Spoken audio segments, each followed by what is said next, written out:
I'm really pleased to have in the studio with me the former chief economist at a major international consulting firm where he advised the World Bank, the United Nations, the IMF, the U.S. Treasury Department, Fortune 500 corporations, governments in Africa, Asia, Latin America, and the Middle East. He is now an activist and author. His latest book, New Confessions of an Economic Hitman.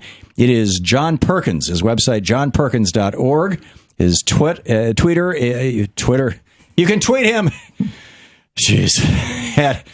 At economic_hitman. And just an FYI, for those of you in the Washington, D.C. area, John will be speaking and signing books at the World Affairs Council of D.C. tonight at the California Washington Center, all-purpose room on Rhode Island Avenue. And on Thursday evening at Busboys and Poets in Hyattsville, Maryland, in the Zinn Room.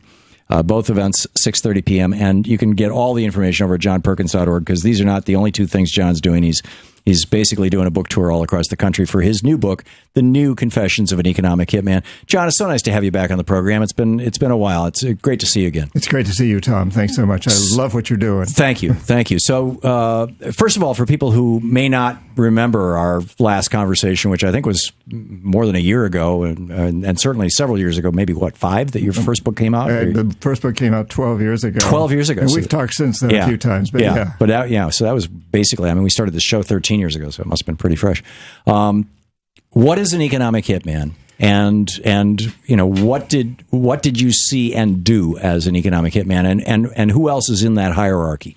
Well, I think, first of all, an economic hitman, the main thing that I did, that economic hitmen do, is to identify countries with resources our corporations want, like oil, arrange a huge loan to that country from the World Bank or one of its sister organizations. That money then goes to our own corporations, not to the country, but to our own corporation to build power plants, industrial parks, infrastructure projects that make a lot of profit for those corporations and help a few wealthy people in those countries, the ones who own the industries, the commercial centers. But the majority of the people suffer because the money is diverted from health, education, and other social services to try to pay off the interest on the loans. And in the end, they never pay off the principal. So you as an economic hitman, you go to a country and you say to the leader of the country, take this giant loan, build a big dam, build a power plant, whatever. You're going to be a hero. You're going to help develop your country. And what happens if they say no? Well, you're going to make a lot of money. You personally, we're going to make you rich, too. And all your friends and family. Yeah. And if you don't, well, remember what happened to Salvador Allende in Chile, and remember what happened to Arbenz in Guatemala, and Mossadegh in Iran, and Lumumba in the Congo. These are all people who didn't play the game, and they were either assassinated or overthrown in coups. So it's pretty clear to a government leader, either take the money and get rich in the process, or get thrown out. And I know that if you get thrown out or assassinated, you're going to be replaced by someone who will play the game. So what's the choice? When you were an economic hitman, did you talk to any world leaders who said no thank you and who were then later assassinated by whomever? Two of my clients, Jaime Roldos, democratically elected president of Ecuador, and Omar Torrijos of Panama, who became a very good friend. Mm-hmm. And I had tremendous respect for these two men because they didn't play the game, and yet it also meant I wasn't doing my job, and I also was worried for them, and both of them were assassinated because they did not play the game. So when the hitman can't talk them into it, the jackals come in and take them out. Exactly. And if the jackals can't do it, as with Saddam Hussein and Gaddafi in Libya, then the military goes in. So we get our way no matter what. And yes. We being not just the United States of America, but the corporate. Is this exclusively a corporate agenda and the government of the United States and other major countries? Because I know that this is in a way this is kind of the old colonial Europe model.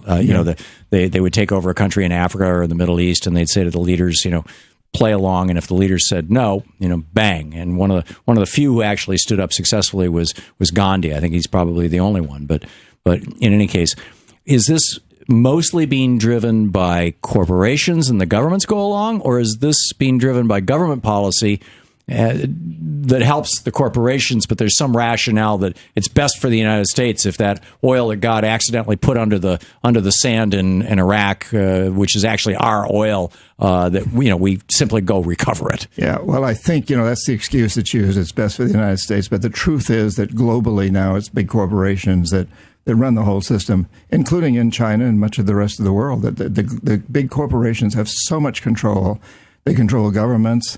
And also one of the reasons I wrote the new Confessions is that 12 years after the first one was written, things have gotten much worse.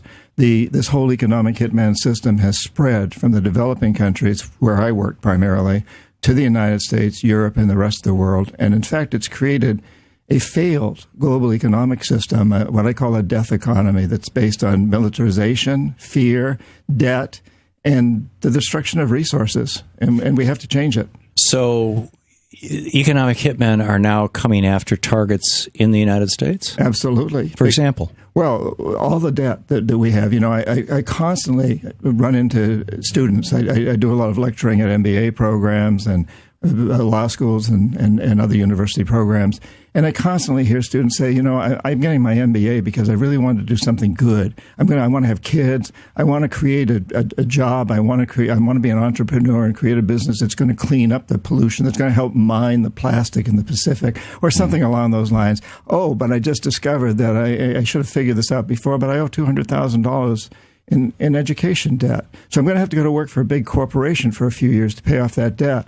What I know is once they get into that system, they're probably going to fall in love, marry someone, buy a house, have kids, go deeper and deeper into debt, and probably never get out of the system. And the system's set up that way to bring them in. On top of that, we've got credit card debt, we've got health insurance debt. You know, we don't have good health insurance, so people go deep into debt to get taken care of when they're sick. You know, back in 1951, Russell Kirk wrote a book called The Conservative Mind, which William F. Buckley and my father, who was a conservative Republican, and many others have cited as the foundational moment. That book was the foundational moment of the modern conservative movement. And, he starts out with Sir Edmund Burke saying, it does me no harm if a man is allowed to be a hairdresser, but if he's allowed to vote, it does society considerable violence. And the original conservative back in the 1790s.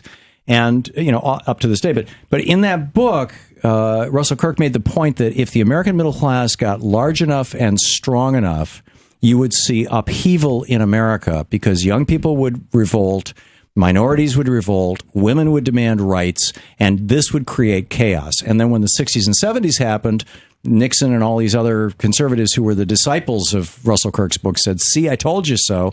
Is that the kind of thing you're talking about? I mean, we're talking about the systematic, intentional destruction of the American middle class in order to support a giant corporate order. That's absolutely what's been going on. Yes, there's no question about it, and it's become global also. But certainly it's happened here in the United States, especially since 9/11, which roughly coincides with when the original Confessions of an Economic Hitman came out. And we've also seen a huge increase in the jackals in this country, of course. I mean, the drones, the spying on us, the police brutality that we're hearing, the fight right now between Apple and the FBI. That's a real symbolic gesture. So the takeout would be if I'm a student and I've got $40,000 in student debt and I show up at an Occupy protest and I get arrested, I now have an arrest on my record. I'll never be able to get a good job. Exactly. I won't get into good colleges. My life is screwed. The jackals took me out. You don't have to be dead to be taken out. Exactly. If you've got debt, you're a slave, basically, especially if you're in that kind of position. And one of the things I really encourage in this new book is get away from debt. Stay away from debt if you possibly can.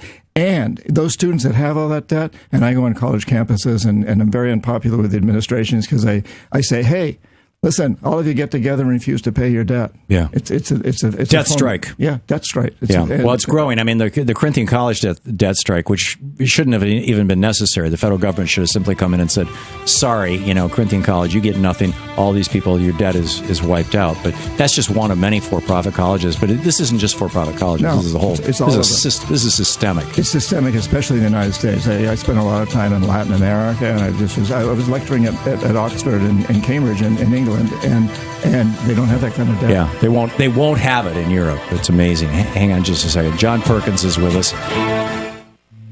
This is the Thom Hartmann Program. The book is The New Confessions of an Economic Hitman, just out in paperback. Check it out. You can read all about it at johnperkins.org, and you can tweet him at economic_hitman. To watch more clips from our programs, hit the Watch More Videos button over here. And please be sure to hit the handy-dandy subscribe button so you'll always be up to date. Tag, you're it.